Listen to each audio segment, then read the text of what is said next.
नमस्कार दोस्तों, VK coaching centre में आपका स्वागत है। दोस्तों आज इस वीडियो में पढ़ेंगे यूपी बोर्ड मैथ का अच्छा नंबर प्रश्नावली 8B का question number 8 doctor Manish sir की बुक। तो दोस्तों वीडियो को लास्ट तक देखिएगा। वीडियो अच्छा लगे दोस्तों शेयर कीजिएगा। पहली बार चैनल को देख रहे हैं चैनल को सब्सक्राइब कर लीजिए ताकि नई वीडियो की नोटिफिकेशन आपको मिलती रहे। तो क्वेश्चन देखते हैं। क्वेश्चन नंबर 8 कह रहा है चित्र में ABCD एक समांतर चतुर्भुज है और यम यन क्रमशः भुजाओं BCAD के मध्य बिंदु है। क्वेश्चन ये कह रहा है कि ABCD क्या एक समांतर चतुर्भुज है जिसमें यम और यन ऐसे बिंदु हैं जो BC और AD क्या करते हैं, मिड पॉइंट पे मिलते हैं। यानी कि ऐसे कर सकते हैं कि जो CM की लंबाई होगी वो BM की लंबाई के बराबर होगी। इसी प्रकार AN की लंबाई DN की लंबाई के बराबर होगी, क्योंकि देखिए यम और यन क्या है, मिड पॉइंट है, यानी कि बीचों बीच में है। तो फिर कह रहा सिद्ध कीजिए कि EA बराबर AB बराबर BF, यानी EA AB और BF, EN ये लंबाई और AB और BF ये तीनों क्या होंगे, आपस में बराबर होंगे। ये हमको सिद्ध करना। पहले में सेकेंड में सिद्ध करना है कि त्रिभुज CB जो होगा वो DFA के क्या होगा, सर्वांग सम होगा। चलिए पहले को सबसे पहले हम हल करेंगे।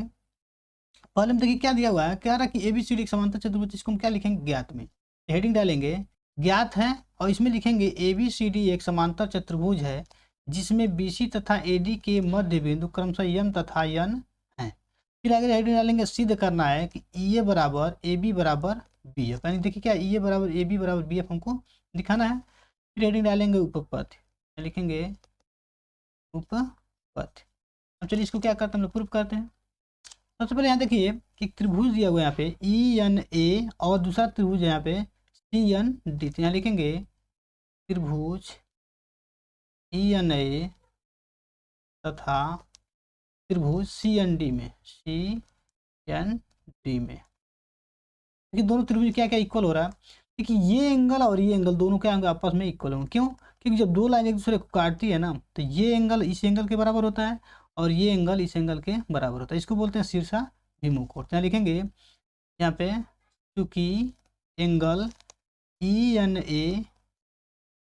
ENA बराबर क्या आ जाएगा, DNC क्या आ जाएगा, एंगल DNC ब्रैकेट में लिख देंगे इसका रीजन शीर्षाभिमुख कोण।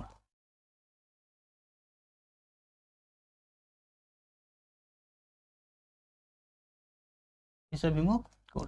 अब देखिए ये जो NA है वो क्या होगा, ND के बराबर होगा। क्या लिखेंगे, NA बराबर ND, ये क्या आ जाएगा, लिखेंगे ज्ञात है।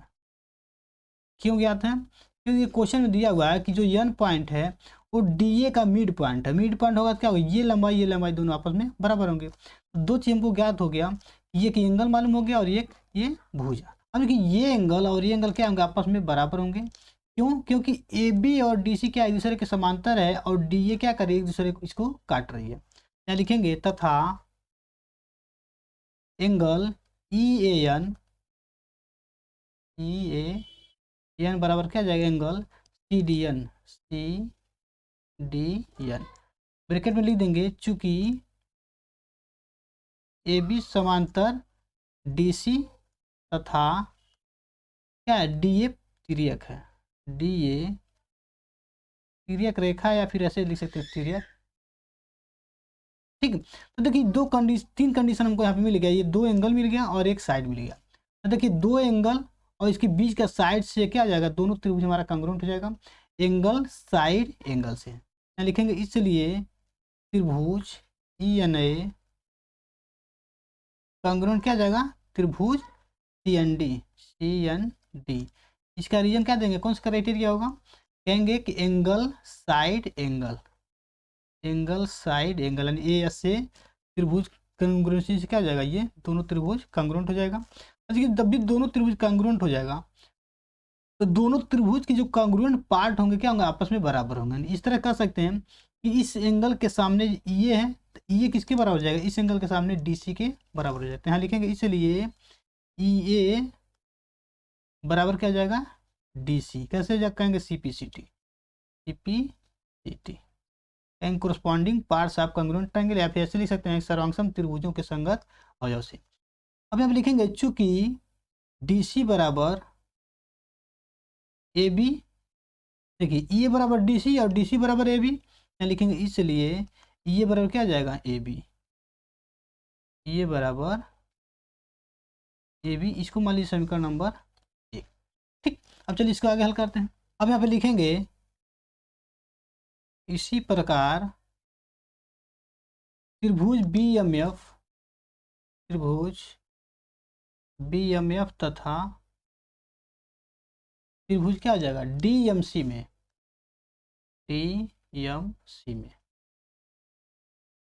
ठीक। अब देखिए ये एंगल इसके बराबर होगा, इसी में क्या होगा शीर्षाभिमुख कोण, जैसे ये हमारा इक्वल हुआ था, तो लिखेंगे यहाँ पे एंगल BMF बराबर एंगल DMC, यहाँ लिखेंगे रीजन क्या, शीर्षाभिमुख कोण।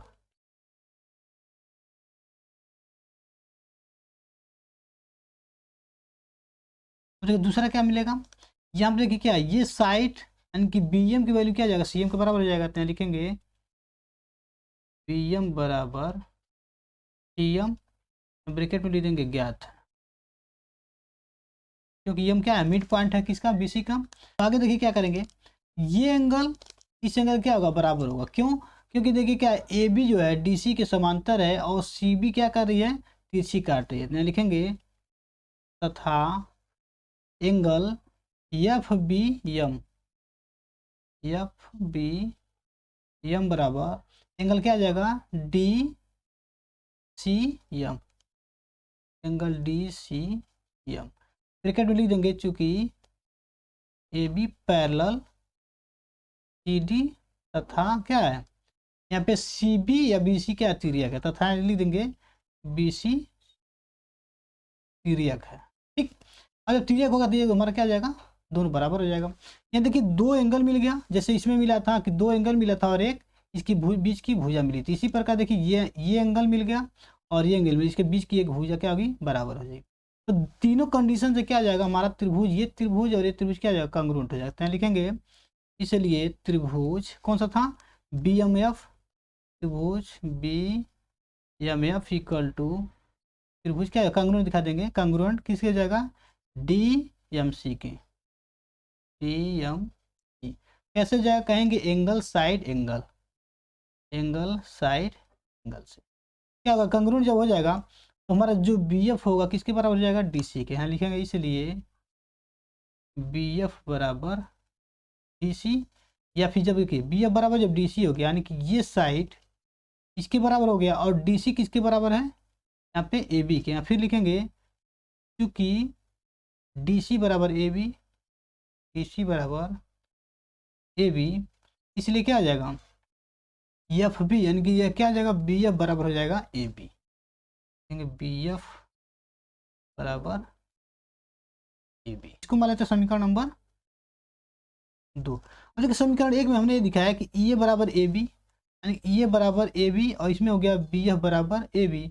तो समीकरण 1 व 2 से क्या आ जाएगा, EA बराबर AB बराबर BF। यहाँ लिखेंगे समीकरण 1 व 2 से क्या आ जाएगा, जो दिया हमको सिद्ध करना है वही लिख देंगे, क्या है EA बराबर, लिखेंगे EA बराबर AB बराबर क्या आ जाएगा BF। ये हमको क्या करना था, प्रूफ करना था, हमने प्रूफ कर दिया। ये भी हमने क्या किया, फर्स्ट पार्ट प्रूफ किया है, लिख देंगे प्रूफ, ठीक।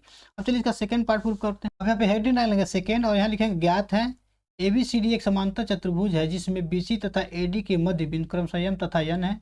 सिद्ध करना है त्रिभुज CEB संराक्षण त्रिभुज DFA, और उपपद में लिखेंगे त्रिभुज CEB तथा त्रिभुज DFA में, अब इसमें क्या होगा कि देखिए क्या EA बराबर क्या है, BCF के बराबर है। यहाँ लिखेंगे EA बराबर BF। देखिए क्वेश्चन में यहाँ पे हमने निकाला था कि EA किसकी बराबर है, BF के बराबर है, तो यहाँ से लिख सकते हैं कि EA बराबर BF। यहाँ ब्रैकेट में आप लिख सकते हैं कि भाग 1 से, देखिए जो पार्ट 1 हमने क्या किया, प्रूफ किया है, वहाँ से इसको ले लेंगे भाग 1 से। अब EA में क्या करेंगे, हम AB को जोड़ेंगे तो यहाँ हो जाएगा EA प्लस AB, जब लेफ्ट में जोड़ेंगे तो राइट में भी जोड़ेंगे तो यहाँ लिख देंगे AB प्लस BF। अब देखिए EA प्लस AB को हम टोटल यहाँ से यहाँ तक लिख सकते हैं, इसको क्या लिखेंगे EB, तो यहाँ हो जाएगा ये ई बी बराबर, अब देखिए A B plus B F को लिख सकते हैं ए एफ, यहाँ जाएगा ए एफ, ठीक, ये जाएगा ए एफ, इसको मान लीजिए समीकरण नंबर 1। अब देखिए ये एंगल और ये एंगल भी क्या होंगे, आपस में बराबर होंगे, क्योंकि दोनों त्रिभुज क्या होंगे, कांग्रुएंट होंगे। तो यहाँ लिखेंगे एंगल सी ई बी, सी ई बी बराबर एंगल क्या आ जाएगा, D F A, D F A, इसको मान लीजिए समीकरण नंबर 2। अब देखिए तीसरा कंडीशन यहाँ से निकलेगा कि जो ये एंगल होगा क्या होगा, इस एंगल के बराबर होगा। तो यहाँ लिखेंगे तथा angle F D A, F D A बराबर क्या आ जाएगा, ई सी बी, एंगल क्या आ जाएगा, एंगल ई सी बी बराबर angle F D A, F D A, इसको मान लेंगे समीकरण नंबर 3। अब देखिए समीकरण 1 2 3 से क्या आ जाएगा, यानी कि दोनों त्रिभुज कांग्रुएंट हो जाएगा। यहाँ लिखेंगे समीकरण 1 2 व 3 से क्या जाएगा, त्रिभुज सी ई बी, सी ई बी कांग्रुएंट किसके हो जाएगा, त्रिभुज डी एफ है के, डी एफ ए। अब देखिए क्राइटेरिया पूछेगा किस रीजन से होगा ये, क्या क्या लिखेंगे, angle angle side, angle angle side, ये हमको प्रूव करना था। एंगल एंगल साइड का मतलब क्या हुआ, ये एंगल मिल गया इसके बराबर हो गया, और ये एंगल इसके बराबर हो गया, और एक साइड यानी कि ये जो साइड है क्या है, इस साइड की क्या है, इक्वल है। तो इसलिए हम कहेंगे कि दोनों त्रिभुज क्या होंगे, एक दूसरे के कांग्रुएंट होंगे। ये हमको प्रूव करना था, हमने प्रूव कर दिया। ठीक, यहाँ लिख देंगे प्रूव्ड। ठीक, तो दूसरे वीडियो आपको कैसा लगा कमेंट करके बताइएगा। वीडियो अच्छा लगा दोस्तों शेयर कीजिएगा। मिलते हैं अगले वीडियो में अगले क्वेश्चन के साथ, तब तक के लिए जय हिंद, वंदे मातरम।